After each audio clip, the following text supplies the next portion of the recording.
Vamos a compartir la palabra del Señor en esta tarde. Bueno, bien sabéis que los cultos de lectura tenemos por costumbre, ya desde siempre, tratarlos cada miércoles, y los miércoles, Dios mediante, siempre que el Señor nos lo permite, compartimos el culto de lectura, del cual pues, estamos inmersos nuevamente en estos sermones con el Evangelio de Marcos.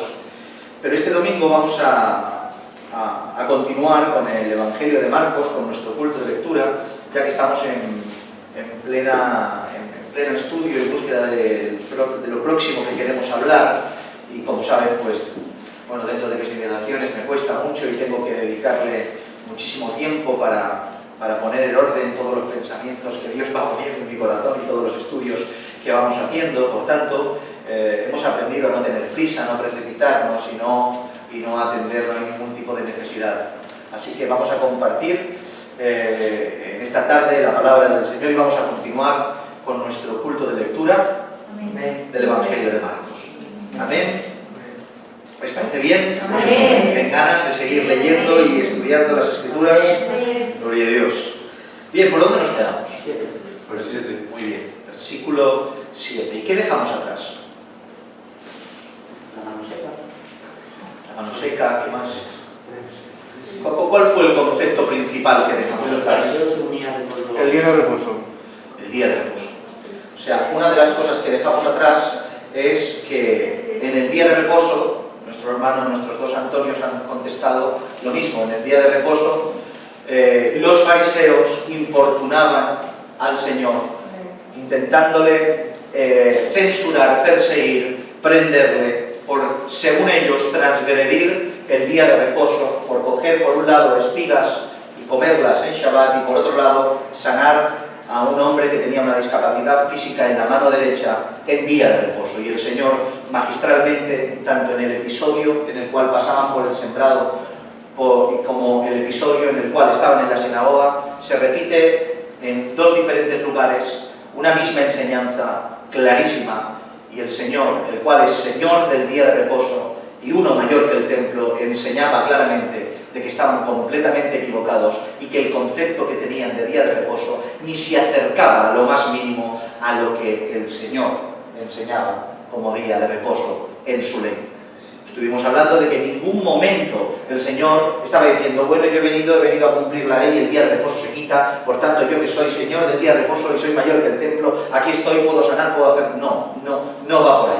Aprendimos en este día, y siempre lo hemos estudiado ya esto en el contexto apropiado, que no se trataba de eso, sino darle la correcta interpretación a la ley. Y es una de las tareas el cual el Señor vino a hacer, reubicar y conectar al pueblo con Dios mediante la perfecta interpretación de la ley que en su vida y en su enseñanza se plasmó de una manera magistral cuando irrumpió en nuestra esfera terrenal. Amén. Eso es lo que hizo nuestro Señor cuando vino entre tantas cosas.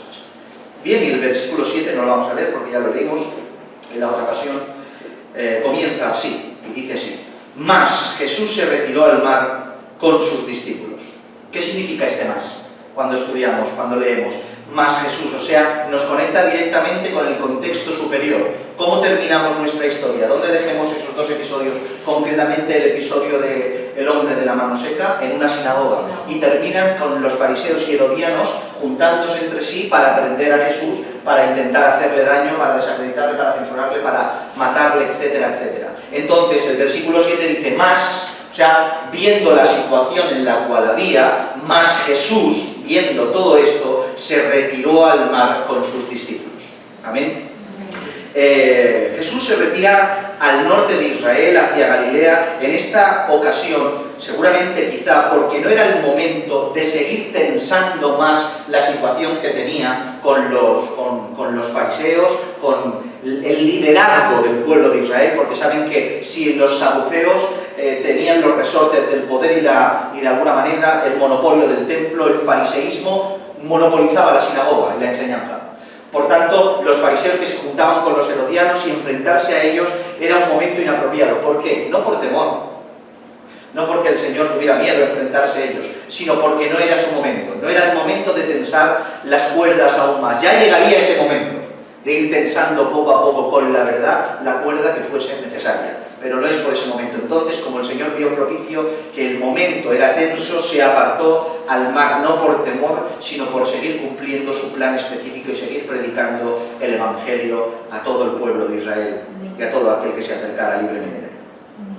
Dice que le siguió una gran multitud de Galilea, de Judea, de Jerusalén, de Idumea, del otro lado del Jordán, de los alrededores de Tiro y de Sidón, oyendo cuántas grandes cosas hacía, grandes multitudes vinieron a él, dice el 8.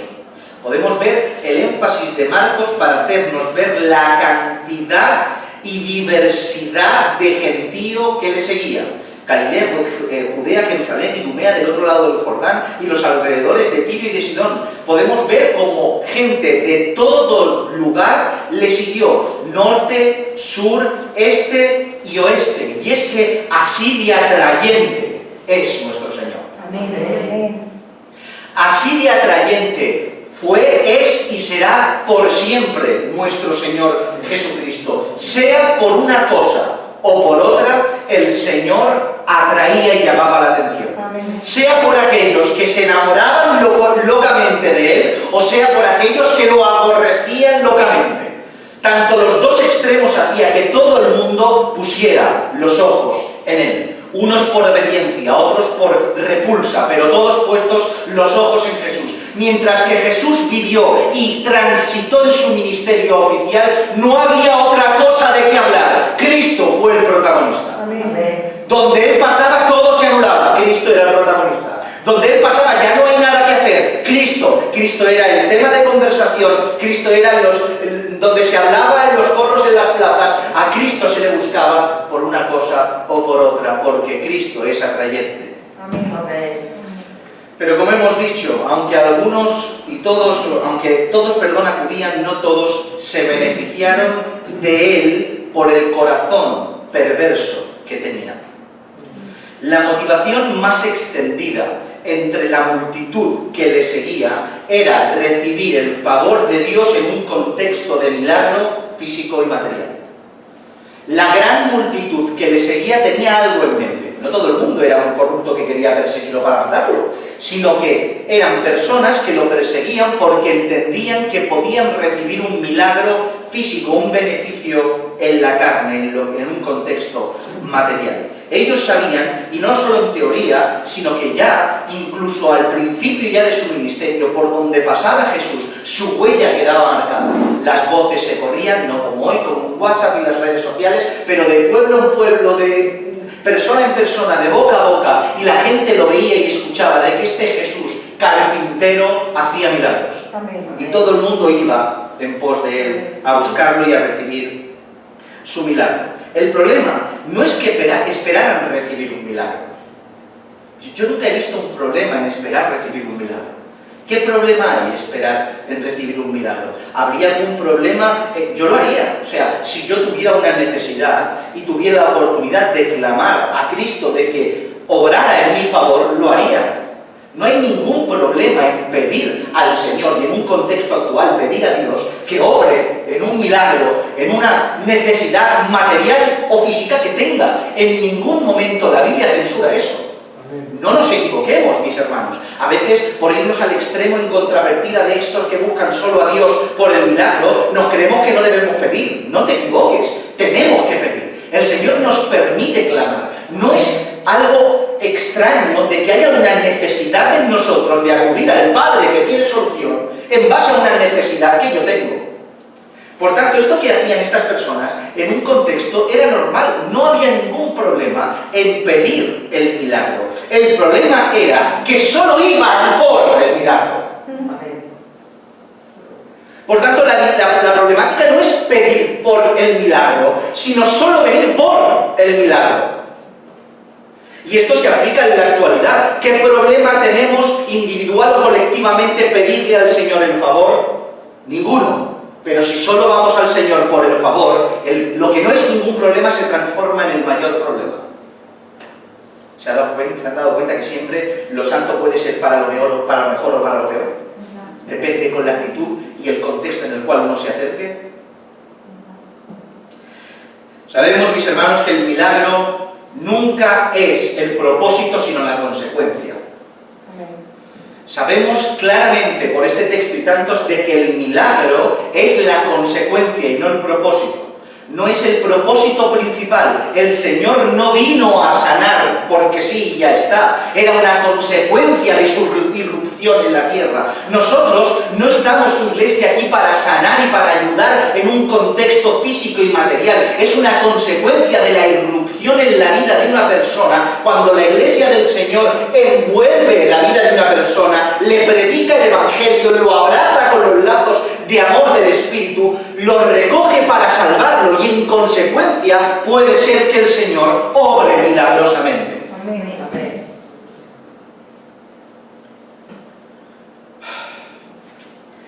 Por eso, aunque una necesidad personal quizá pueda ser el detonante o el trampolín de algunas personas que vienen a buscar una necesidad, ustedes nos han dado cuenta cuántos testimonios he escuchado de gente que venían a la iglesia porque tenían una necesidad puntual y desesperados por algo, por enfermedad, por muerte, por lo que sea, acuden a la iglesia a encontrar consuelo. Y quizá lo encuentren o quizá no, pero hay personas que encuentran el consuelo aunque reciban el milagro o no, porque el consuelo no es la respuesta favorable al milagro, el consuelo es Jesucristo. Amén. El consuelo es Jesucristo. Una persona puede recibir el milagro, estar contento, gozoso por un tiempo y volver su corazón a la oscuridad de nuevo. Pero lo que te consuela de por vida es Cristo. Por siempre. Aunque se te deshaga el corazón en heridas por los golpes de la vida, Cristo es el que consuela. Y Cristo es el que salva. Por eso estas campañas de milagros, lo decimos mucho. ¿Qué problema hay de que se ore por una persona si te pide oración por sanidad? Ninguno. Pero campaña de milagros, ¿qué vendes? ¿Qué estás vendiéndome? ¿Qué estás ofreciendo al mundo? ¿Ven a recibir tu milagro? ¿Qué significa esas maneras de hacer culto? Es una locura, mis hermanos. Es una locura. Y estas personas quizá reciban su milagro. Quizá lo reciban, se sanen, pero seguro que de todos los que reciben el milagro, vuelven muy pocos. Le pasó a Cristo. 10 leprosos, los 10 sanos, iros al sacerdote. ¿Quién volvió? ¿Los 10? Volvió uno. Los 10 recibieron el milagro, pero ¿quién verdaderamente sanó la lepra de su corazón? ¿Quién regresó? ¿Quién regresó? El versículo 9 dice: y dijo a sus discípulos que le tuvieran siempre... Vamos por el 9, ¿no? Le siguió una gran multitud de Galilea y de Judea. Vale. Dice: y dijo a sus discípulos que tuviesen siempre lista la barca a causa del gentío para que no lo oprimiesen. El 10, porque había sanado a muchos de manera que por tocarle cuantos tenían plagas caían sobre él. Imagínense, esto es tremendo, imagínense la escena con Jesús y la situación. Es bueno pararse un momento, respirar. Cuando tú lees en tu casa, respiras e intentas imaginar la escena, a ver qué está pasando aquí, qué está ocurriendo aquí, qué acabo de leer en este versículo, ¿vale? Y meditas y piensas en el texto. Otra vez, dice que...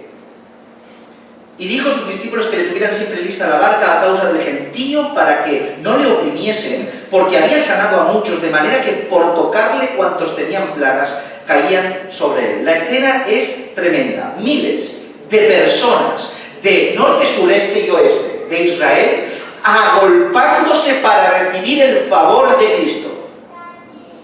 Sabían que solo con tocarle podían recibir el milagro. Sabían que de él emanaba un poder sobrenatural. Y querían tocarle. Imagínense que usted tiene una hija enferma. Y que la tiene en sus brazos. Y que tiene la esperanza de que si cae sobre Cristo, vive. ¿Qué hace? Coge a su hija en brazos y patada, puñetazo y codazo intenta apartar a la gente para acercarse el primero a Jesús. Porque eran miles y miles alrededor. Igual no llego. Centenares, no sé cuántas personas. ¿Se imaginan la escena? El texto habla en muchas ocasiones de gentío, de multitudes, de una gran multitud. El texto que utiliza para oprimir es literalmente, la traducción etimológica, aplastar. Aplastaban a Jesús. Dice que, como había sanado muchos, los que tenían plagas literalmente caían sobre él. Lo que acabamos de decir, o sea, yo tengo una enfermedad y se arrojaban a Jesús. ¿Ustedes han visto alguna vez una avalancha en la tele? ¿Y han visto cuando a lo mejor ha habido algún famoso y se han agolpado contra él? ¿Por qué se creen que hay guardias de seguridad? ¿Se creen que los jugadores de fútbol, que Leo Messi no quiere firmar autógrafos? No, protegen su vida. Porque el deseo de acercarse pueden acabar con su vida, aplastarle y ahogarle. Cristo corría peligro. La vida de Cristo corría peligro en este sentido, contexto literal. Porque había tanta gente que quería caer sobre él para sanarlo, que corría peligro. Lo podían aplastar, literalmente. Es por eso que mandaba a sus discípulos que tuviesen siempre lista una barca para retirarse al mar. Predicaba desde estamos en el mar, ¿no? Y en el mar tenía una salida. Bueno, tener aquí preparada una barca, no vaya a ser que se agolpe la multitud, y así con una barca soluciono dos cosas. Primero, salvaguardar la integridad de nosotros, que podemos subirnos a la barca y predicar, segunda instancia, desde la barca, y que pueda ejercer mi ministerio correcto. Porque no vengo aquí para que me toquen y se sane la gente, vengo aquí para predicar. Por eso le dice, prepararme una barca para que pueda subir y predicar en ella. ¿Cuánto nos enseña este por si acaso de Jesús? ¿Cuánto nos enseña este por si acaso de Jesús? Por si acaso, prepararme una barca. Lo que nos enseña la importancia que tiene el equilibrio, obviamente, ese centro perfecto en entender las cosas, de la importancia de prevenir, de leer la situación y poner medidas de prevención a aquello que vas a hacer. Prevenir una situación no es contradictorio a la fe y a la confianza. ¿Sí?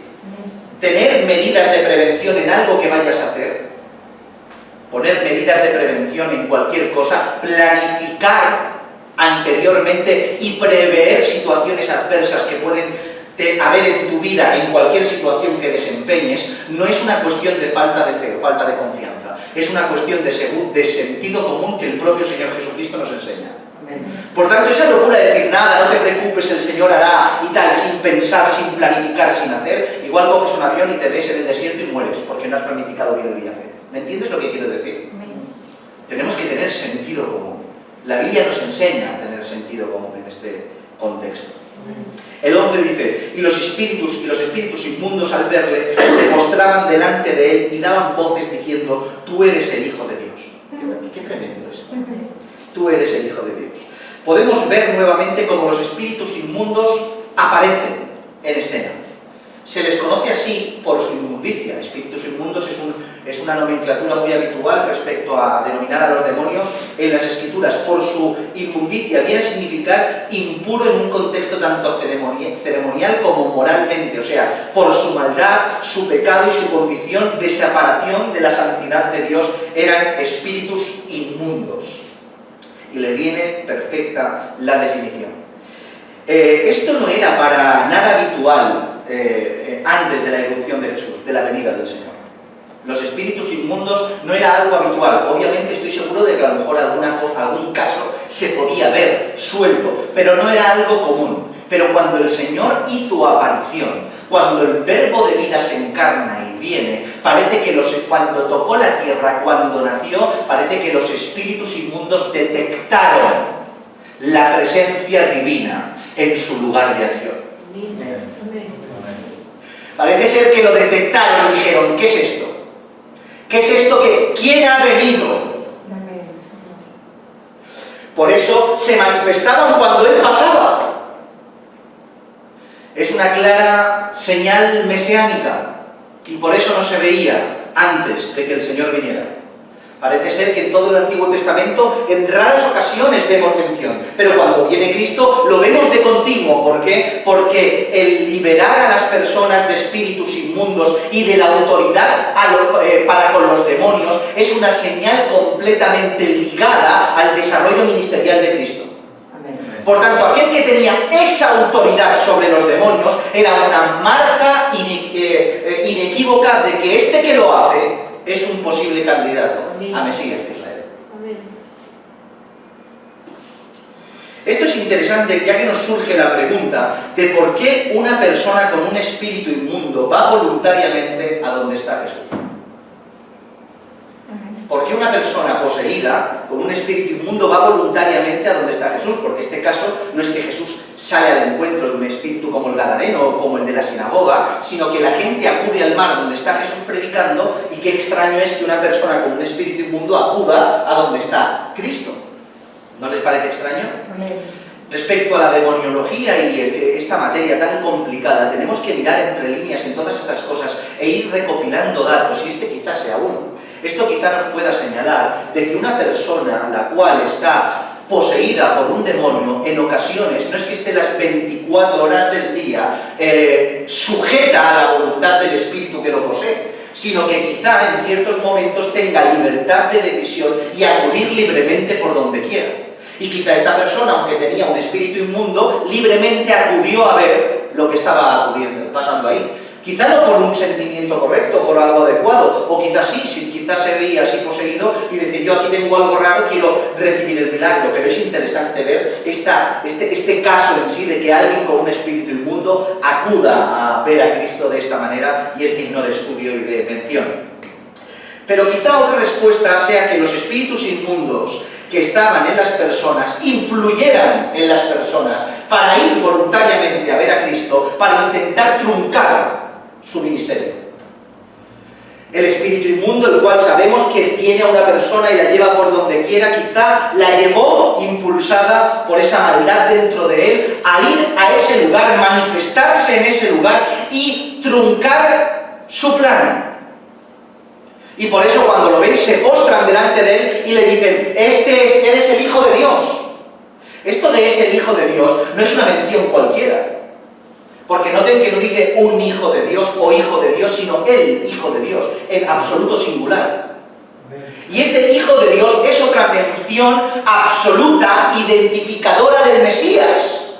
Porque Hijo de Dios es un título otorgado a este verbo de vida, a este Mesías prometido por la Torá y los profetas. Por tanto, se inclinaban, ¿y qué hicieron? Que públicamente, cuando Cristo aún no lo quería mencionar, públicamente lo habla y lo dice. ¿Sí? Amén. Lo expresa delante de todos. Este es el Hijo de Dios.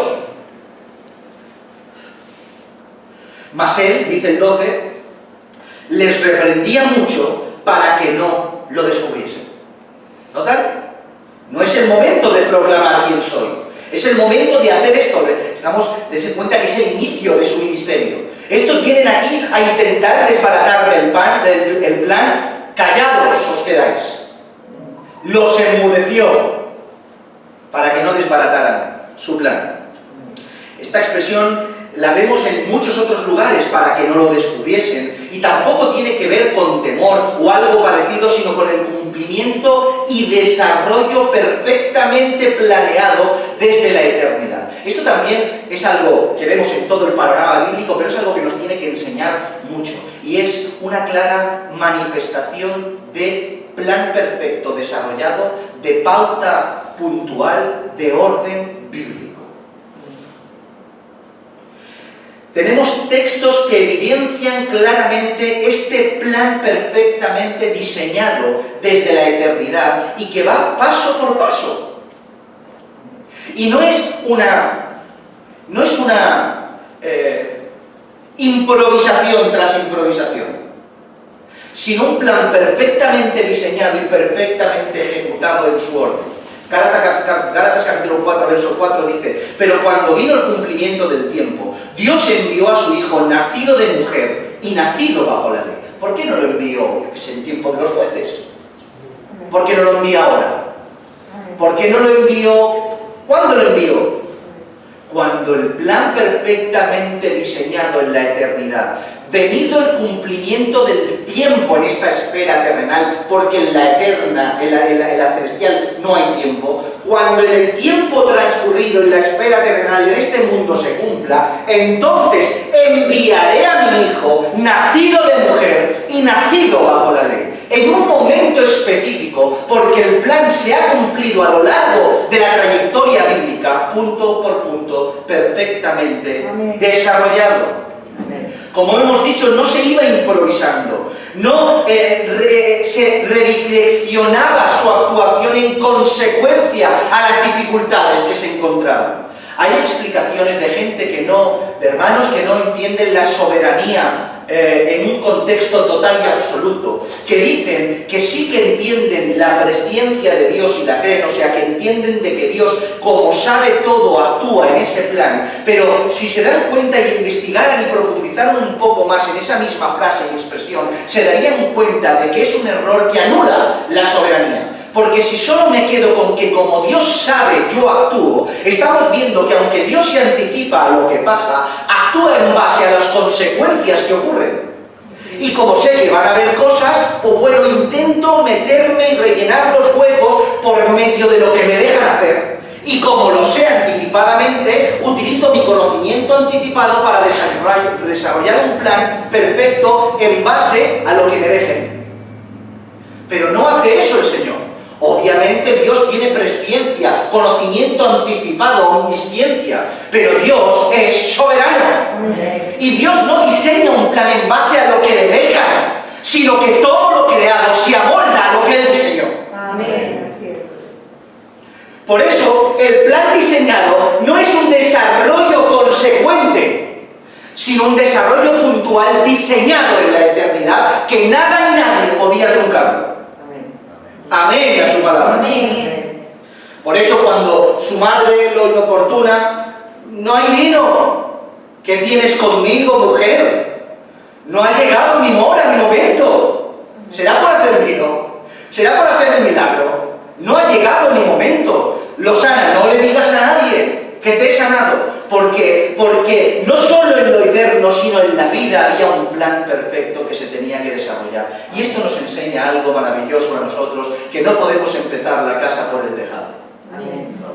Que no podemos ir improvisando. Venga, somos una iglesia, vamos a improvisar. Conforme vayan saliendo las cosas, vamos a ir haciendo. Ahora me encuentro con esto, tiro por aquí. Ahora me encuentro con aquello, tiro por aquí. Obviamente, las cosas que nos salen al paso hacen que reaccionemos, actuemos e intentamos adaptarnos porque nosotros no somos Dios.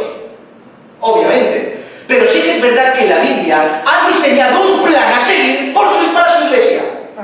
Por tanto, nosotros también tenemos, como buenos hijos de Dios, vivir y desarrollar nuestra vida en consonancia al plan específico y perfectamente puntualizado en la Biblia. Por eso las personas que cierran la Biblia e improvisan no viven acorde con el plan perfectamente desarrollado del Señor. ¿Han entendido esto? Es muy importante entender esto. No solo para entender lo que Dios hace y lo que Cristo hizo, sino también para entender nuestra propia vida en el Señor. ¿Seguimos un poco más? No sé cuánto llevamos, pero bueno, seguimos un poco más. El 13 dice: después subió al monte y llamó así a los que quiso, y vinieron a él. Después subió al monte y llamó así a los que quiso, y vinieron a él. Cambiaron del mar a la montaña. ¿Me he dado cuenta? Cambian del mar a la montaña. ¿Cuánto me gustan las sinagogas del Señor? ¿Cuánto me gustan las iglesias del Señor? Obviamente la Biblia nos enseña que la iglesia local tiene una importancia increíble. Es donde tenemos que vivir en comunidad. Es lo que nos enseña. Pero no se nos puede olvidar nunca ni el mar ni la montaña. ¿Sí? No se nos puede olvidar nunca ni el mar ni la montaña. Nosotros tenemos que desarrollar nuestra vida aquí. Pero hay gente, tanto en el mar como en la montaña, que requieren de la iglesia.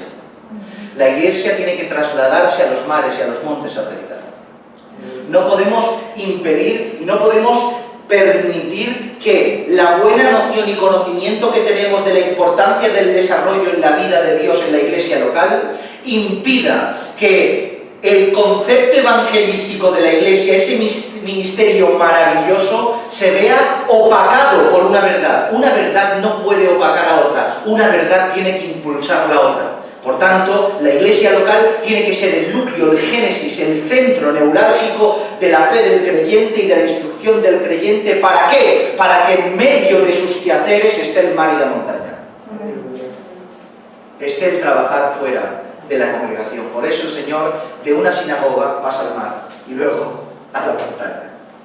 Es así el Señor. Es increíble. El llamado a los 12, ya vamos a recta final, el llamado a los 12 es un acontecimiento, mis hermanos y mis hermanas, de lo más y de los más importantes a nivel de lo que a construcción de iglesia se refiere. De los más importantes. O sea, si hay un momento importante en la vida de Cristo, en el desarrollo, en lo que Él hizo para que su iglesia en un futuro tomara forma, fue la elección y discipulado de los 12.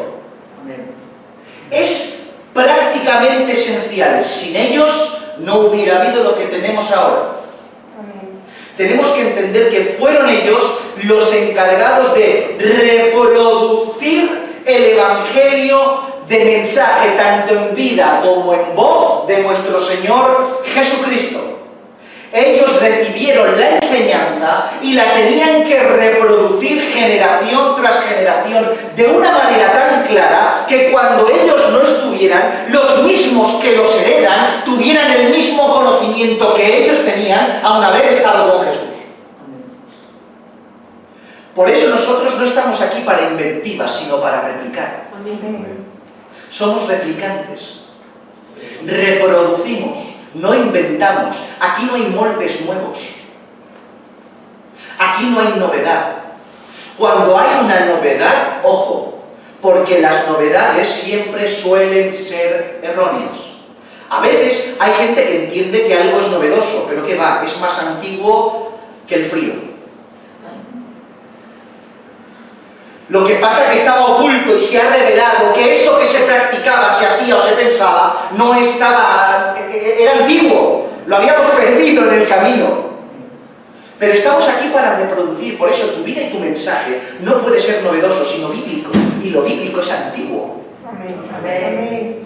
Lo bíblico viene de atrás. Hace 2000 años Cristo enseñó a 12 para que estos reproducieran el modelo de iglesia perfecto en el cual el Señor quiso construir. Amén. Por tanto, ¿cómo podemos ser una iglesia bíblica? Poco a poco ir reproduciendo lo que los discípulos nos enseñaron de estos y de aquellos hasta el día de hoy. Amén. Y no es una labor fácil, porque mucho se ha quedado por el camino.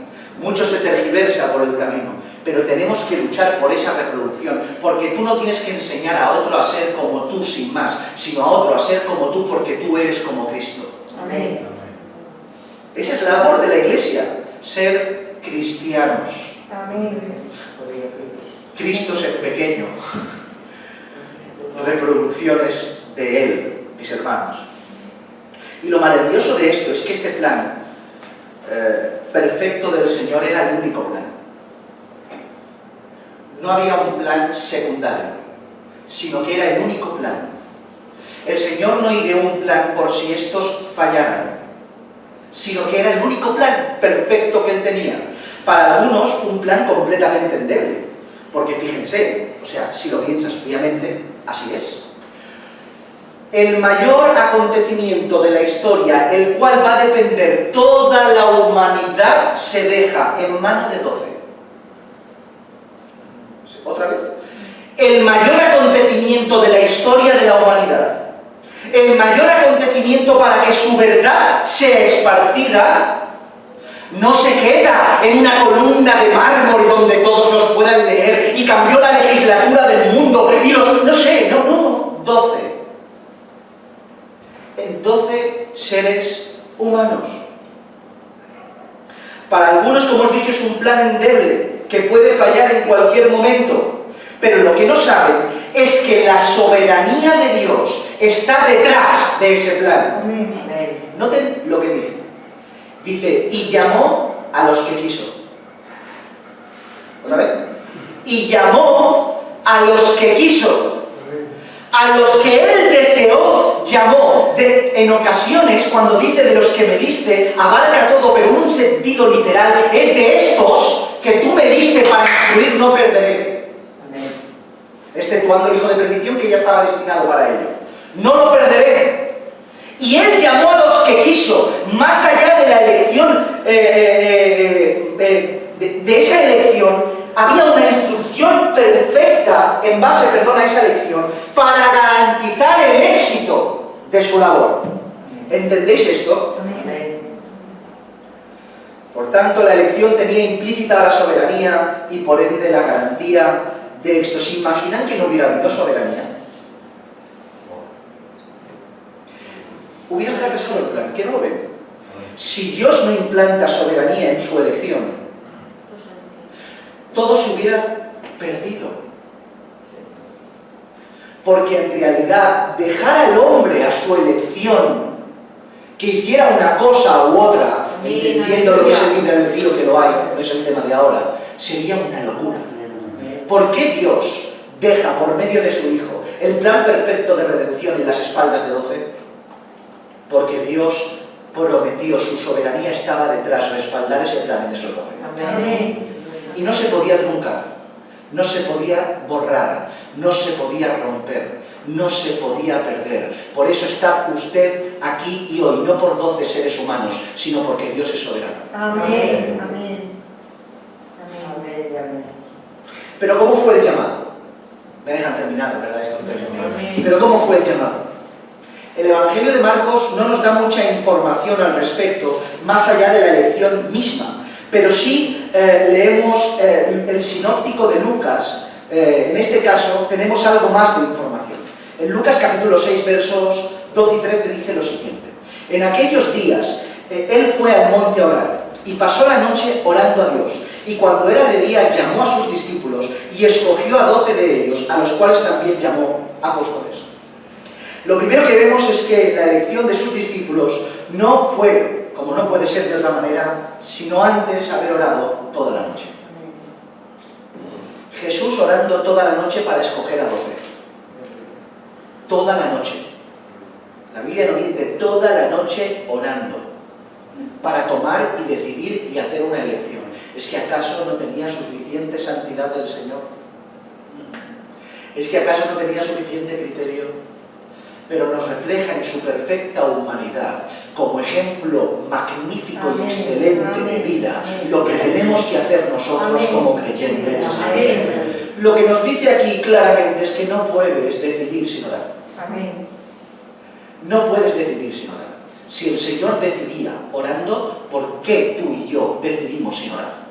Por eso hay tantos fracasos, por eso hay tantas ruinas, por eso hay tantas dificultades, por eso nos topamos tantas veces con los muros, porque a la hora de tomar decisiones ignoramos la Biblia y ignoramos la oración.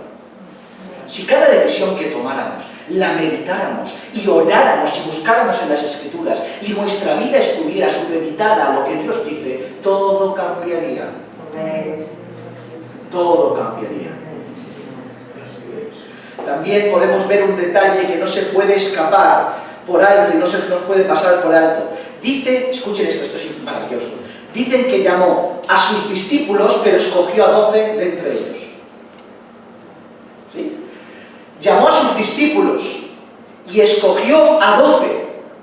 Esto es maravilloso porque lo primero que nos enseña es que no vinieron los 12, sino que llamó a sus discípulos plural. Un montón. ¿Cuántos? No sabemos. Un montón de discípulos fueron llamados por el Señor. Aquellos que siguieron a Cristo. Y entre sus discípulos escogió a 12. Y esto es maravilloso porque en ningún momento tiene que ser agravio la elección de otros. Esto es increíble. ¿Y qué lección nos da? Nunca la elección de unos es considerada agravio para otros, sino para bendición colectiva. Amén. La elección de Cristo de los 12 la hizo pública evangélica, ¿por qué él no dice, venid, venid, que no se enfade el resto, que no se enteren? No, porque en Cristo la naturalidad era obvia. Venid todos, que vamos a regocijarnos, porque entre vosotros hay 12 que van a ser escogidos. Porque la elección de algunos no es el rechazo de los otros, sino la alegría del colectivo. ¡Aleluya! Lo que nos enseña en segunda instancia es que dentro de la Iglesia todos somos discípulos, pero no todos vamos a desempeñar las mismas funciones. Todos somos discípulos, pero no todos serán escogidos para hacer ciertas cosas. Y la elección de algunas personas para encargarse de algunas cosas en ningún momento es el desprecio a los otros, sino que tiene que ser una alegría colectiva. No se tiene que hacer por los callejones. Haz esto, que no se entere el fulanito, no. Venid todos y escogeremos a los que tocan. Aleluya. En la actualidad esto se ha convertido en un problema en las congregaciones más grande de lo que ustedes se piensan.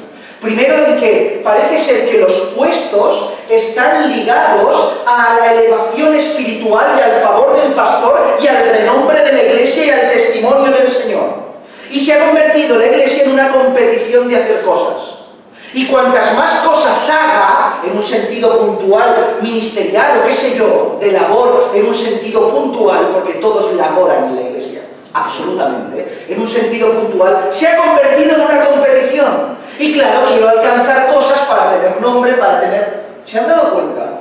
El segundo, parece, como hemos dicho, que si escoges a unos, los otros se enfadan. Y se lamentan. Y no me tienes en bien, y me tienes de menos. Y empiezan los pensamientos en la cabeza a cavilar carnales. Pero en realidad no es así, porque la elección de unos no es el desprecio de los otros.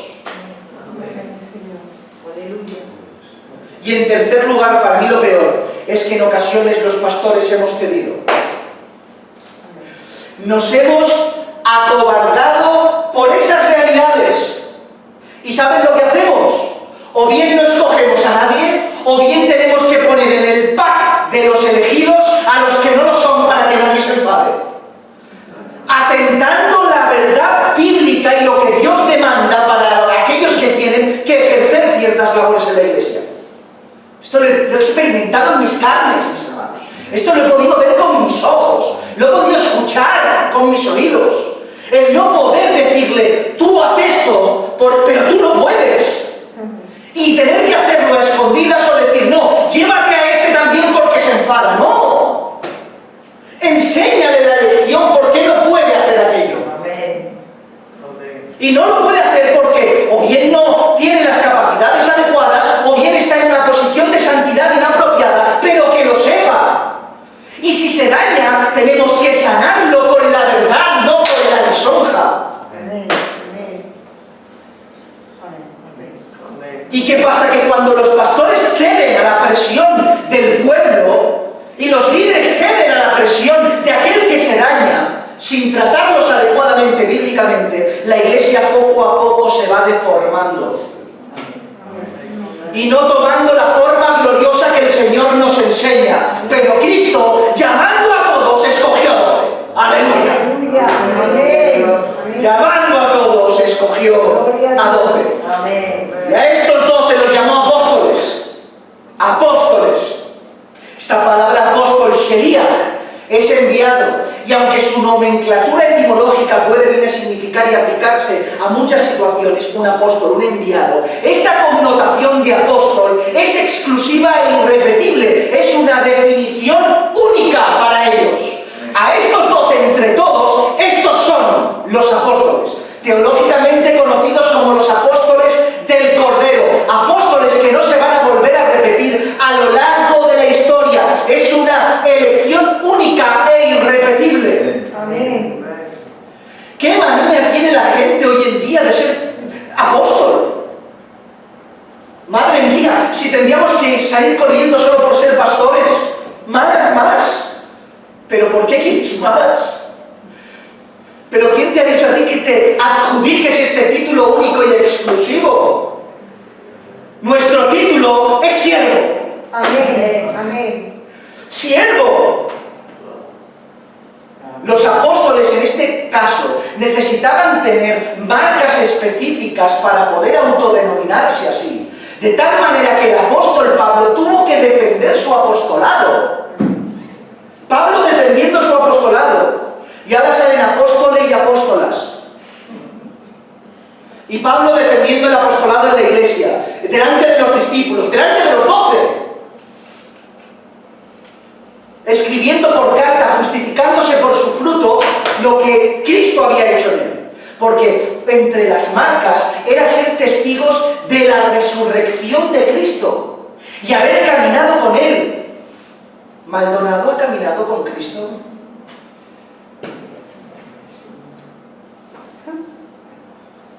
El otro apóstol, ¿quién ha caminado con quién ha sido testigo de la resurrección? Benny Hinn dijo que se le apareció Cristo, fue el Pablo. Pero qué locuras son estas. ¿Qué desvaríos está teniendo la iglesia actual en el día de hoy?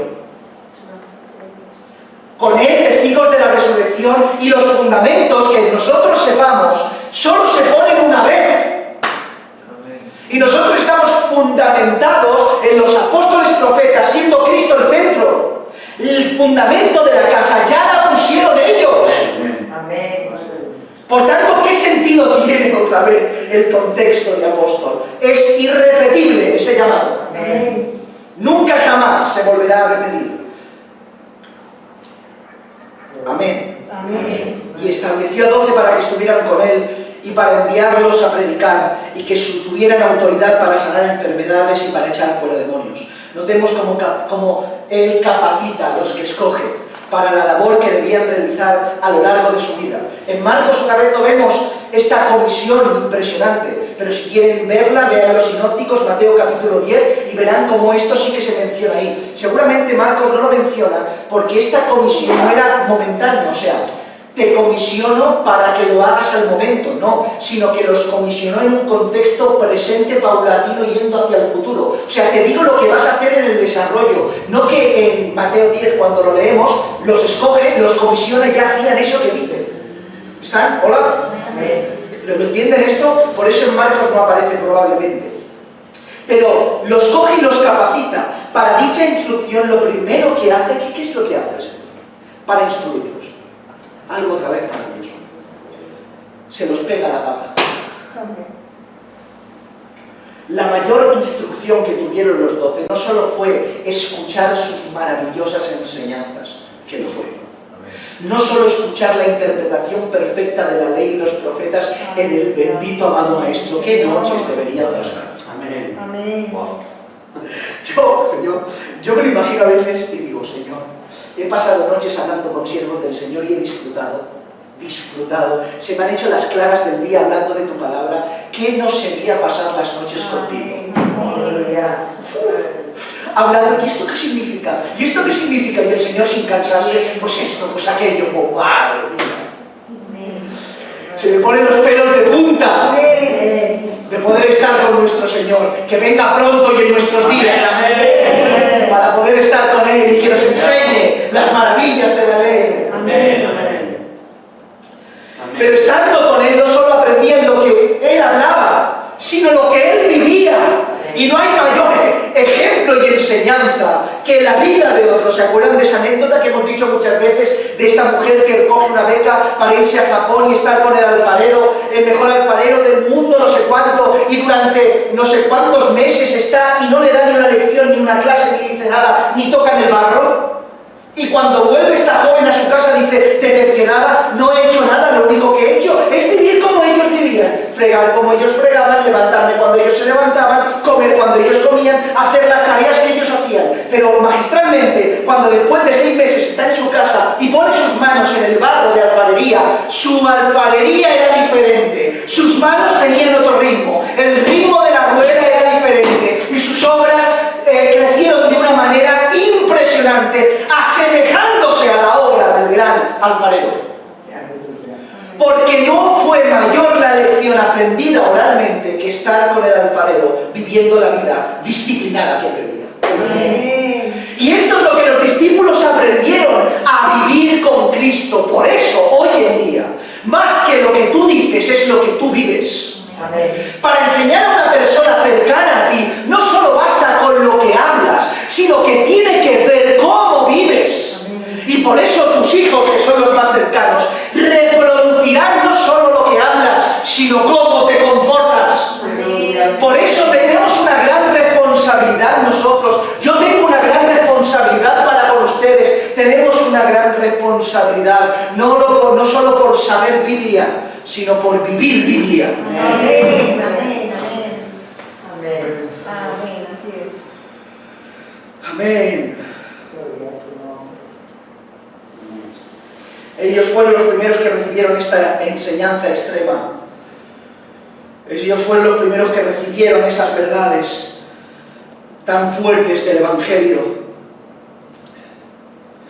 Sabemos tanto por el Evangelio de Marcos como por los otros que ya dijeron sí al llamado de Jesús muchos otros antes, pero solo fue en ese momento cuando verdaderamente los escogió.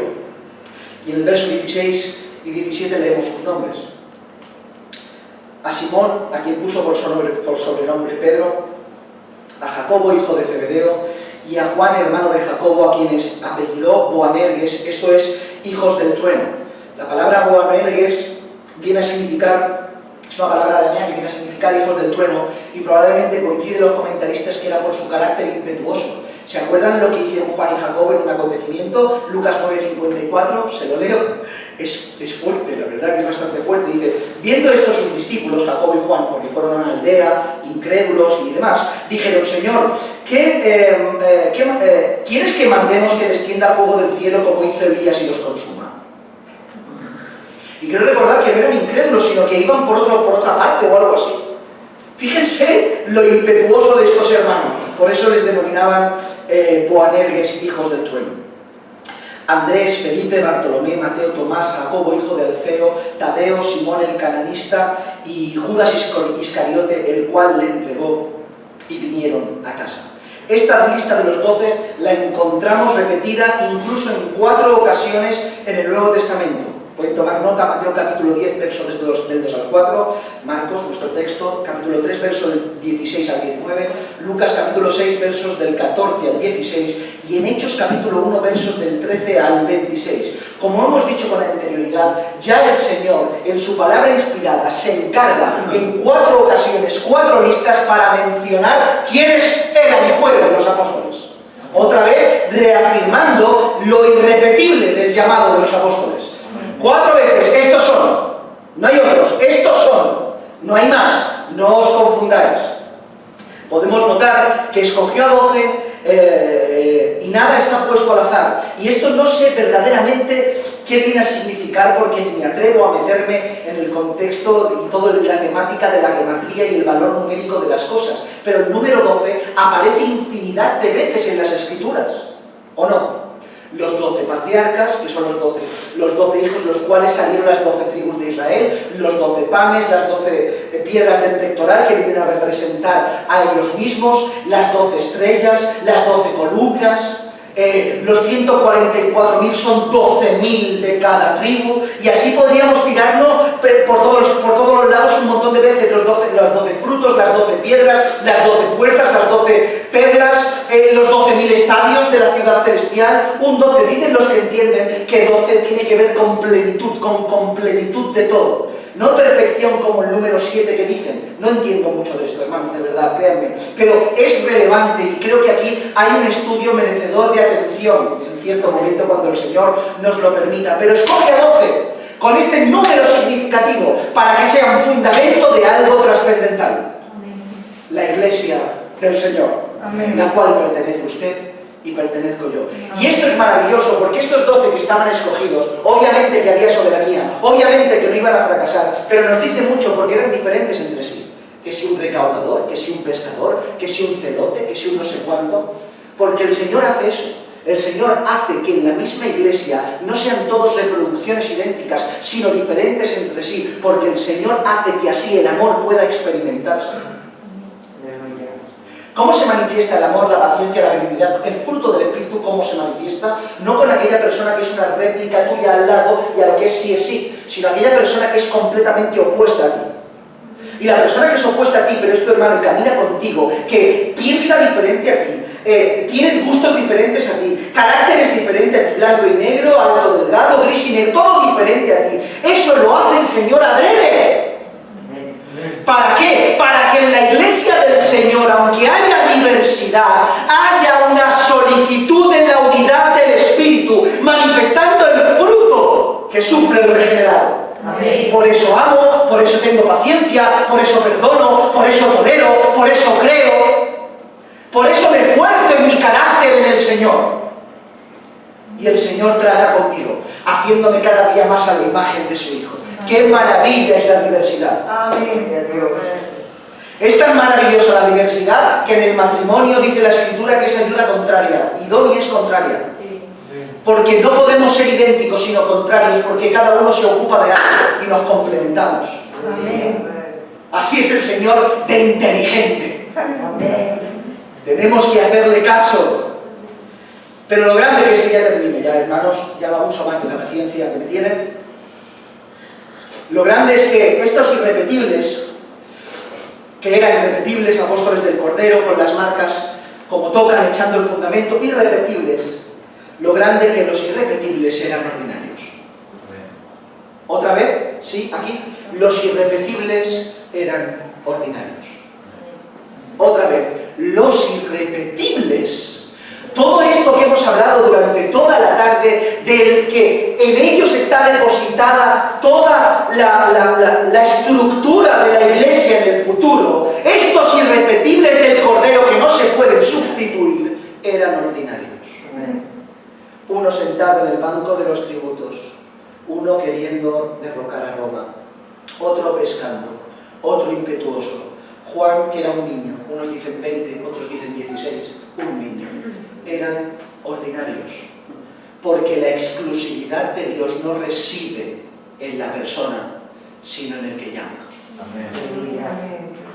Por eso, la iglesia, casa de David y cualquier iglesia del Señor, no llegaremos a dar el fruto adecuado porque somos irrepetibles, porque somos extraordinarios, sino porque Él es irrepetible. Amén. Y Él es extraordinario. Amén. Dios toma lo ordinario y lo hace excelente. Amén.